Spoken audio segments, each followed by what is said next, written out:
Nick Papadakis had 8 children. My father was the youngest of 8, and he developed a family business that they all worked in.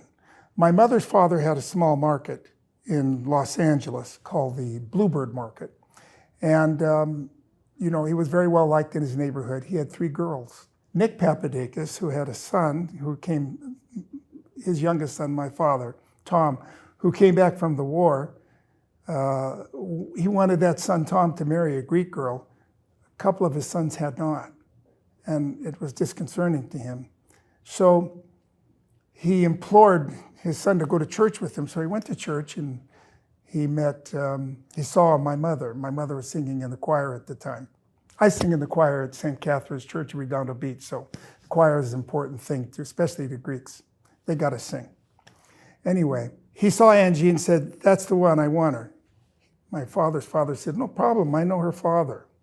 Arranged marriages weren't, they were very common, let me put it that way. They weren't looked down on.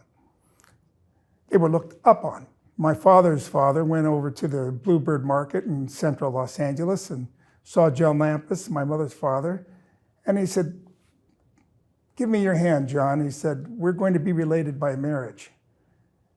And my mother's father looked at him and said, "Related by marriage? Are you talking about my daughter Angie?" He said, "Well, if it's marriage you're talking about, it can't happen for 2 or 3 years because I just married off my oldest daughter, Kay, and it cost me $2,000 or $3,000, and I just can't afford to put on a wedding for another 2 or 3 years."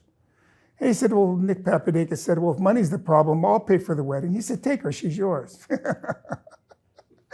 And so, that's a charming story about how my mother and father got married.